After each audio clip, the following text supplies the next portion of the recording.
In this module, we'll be discussing the features of anterior cerebral artery tertiary stroke. In general, anterior cerebral artery tertiary stroke is relatively uncommon. However, in practice, this becomes a very important differential diagnosis when there is a disparity in the weakness of the upper limb and the lower limb.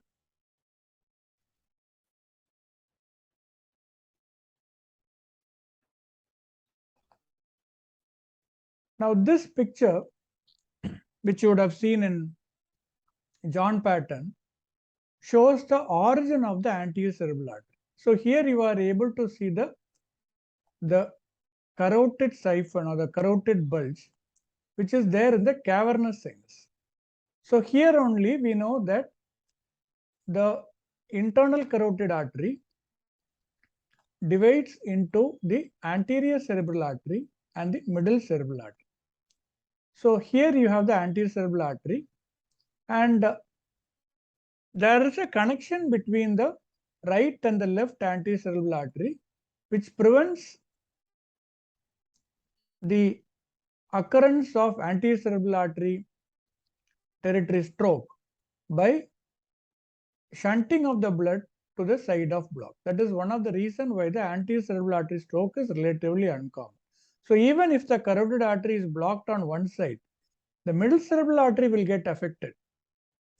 Whereas on the posterior cerebral artery territory, which is completely spared from the internal carotid, gets occluded due to a totally different reason. Whereas anterior cerebral artery makes less vulnerable because of this communication between the right and the left anterior cerebral artery.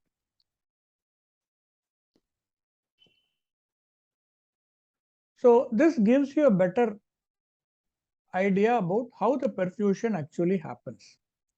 Now here in the image, you are able to see that the anterior cerebral artery branches out here. Okay, so here you have the anterior cerebral artery, and here you have the middle cerebral artery. So only the anterior cerebral artery is shown here. You can see that the anterior cerebral artery goes this way, and it has two divisions. One is the upper division and the other is the lower division. So the upper division is the callous-marginal artery. So you can see this one. So this ultimately supplies the upper, the medial part of the hemisphere, the upper part, and also the superior part of the hemisphere. So we will see it in the next image. Whereas the pericallosal artery, so we just saw what the callous-marginal artery does. So the pericallosal artery is more lower down. So it is close to the corpus callosum.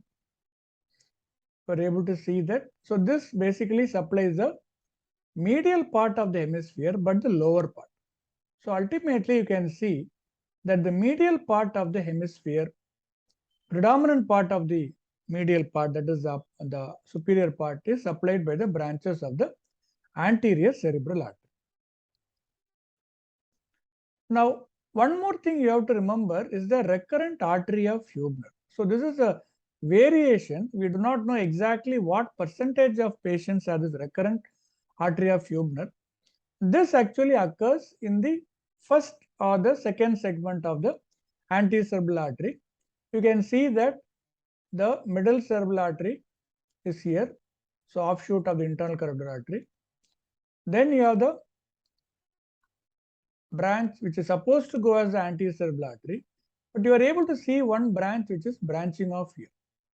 Okay, so that is the recurrent artery of Hubner, and we know that this actually supplies the internal capsule, which means that it gives supply to the facial nerve fibers, upper motor neuron facial nerve fibers, as well as the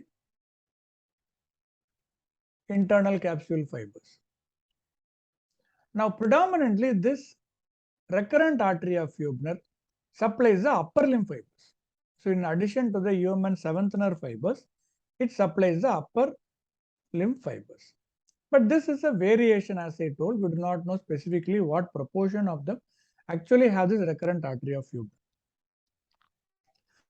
So this image gives you a better picture of the anterior cerebral artery location. As I told you, it supplies the superior part and the medial part. So predominantly it is a superomedial part is what is supplied by the anterior cerebral artery.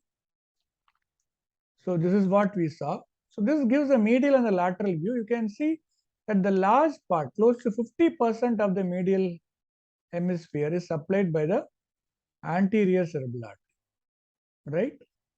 So whereas when you look at the lateral part, a very small part of the lateral part, the superior part of the lateral part is supplied. This is what I told, the superior medial part is supplied by the anterior cerebral artery. So this is what is shown here.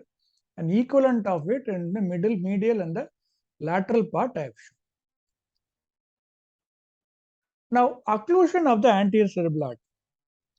Now, the John Patton has beautifully described occlusion of all the three major arteries, anterior cerebral artery, middle cerebral artery and posterior cerebral artery as main trunk occlusion. What happens?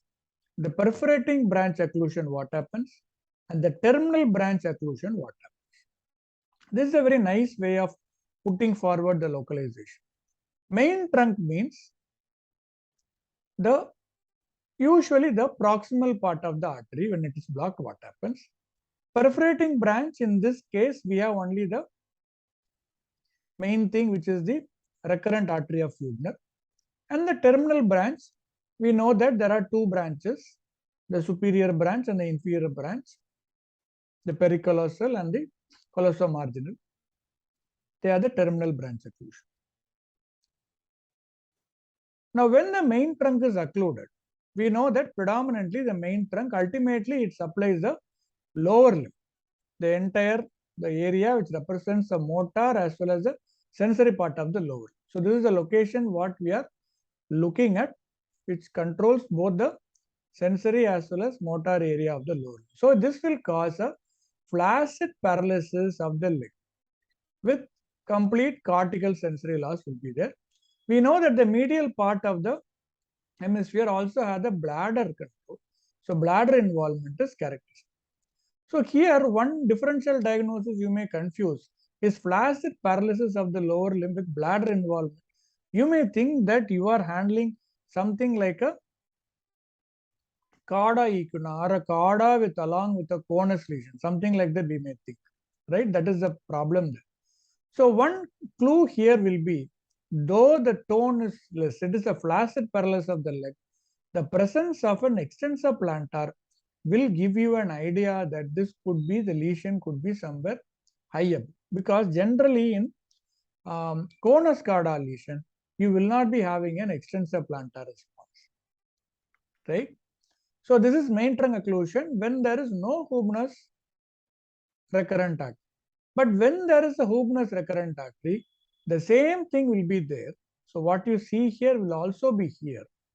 But in addition to that, the upper limb and the facial nerve weakness will also be there. But this weakness will recover very quickly because we know that the upper part of the cortex, that is the region of the cortex which controls the facial nerve and the upper limb is relatively intact. So the recovery of the fibers are very much dependent on whether the cortex is affected as well as the pyramidal tract is affected, or only the cortex is affected. Dense lesion of the cortex delays the recovery for a longer period of time rather than sparing of the cortex, but the subcortical pyramidal tract being affected. So this is the picture you will get when you have a main trunk occlusion. So the perforating artery, already I have told you that this is the Hubner's recurrent artery. So we have already seen it in the earlier anatomical explanation. So when that gets affected, you will get a faciobrachial monoplegia. Okay, isolated seventh nerve and the upper limb weakness. Though with this gets localized to the anterior cerebral artery, in practice, this faciobrachial monoplegia is more commonly due to involvement of the middle cerebral artery, partly involvement of the lenticulostriate branches is what it causes a partial weakness leading on to upper limb weakness in the seventh nerve. But this is how we localize the possibility of a perforating artery occlusion.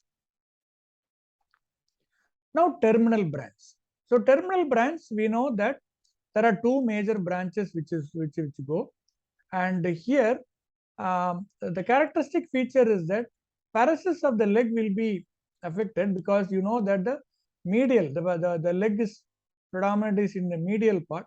So either of the branches being affected, you will have involvement of the lower limb. So parasis of the lower limb will be there, but the sensory loss will be patchy. It will not be dense like how we saw in the main trunk occlusion, and the bladder involvement is less. So only the two differences, the pattern of weakness will be the same like the main trunk when there is no Hubner's recurrent artery, but the cortical sensory loss will be patchy and the bladder involvement is less severe and it recovers very quickly. So main thing what you need to remember is that the anterior cerebral artery lesions are often confused with the spinal cord lesion. That is what you have to remember in practice. So quite often this is confused spinal cord localization. So I think you need to concentrate more on the recovery pattern of the weakness. You need to also look at the presence of recovery of the exaggeration of the reflexes. Subtle weakness of the facial nerve or the upper limb may change the complete localization. It may appear that the patient may have a normal upper limb or a normal seventh nerve, but subtle weakness may give you some clue. And history of a weakness which has recovered quickly will also localize the lesion at the higher point of it. So main thing is that you should not confuse with the cauda icona or a cauda icona conus lesion as far as the clinical localization is concerned.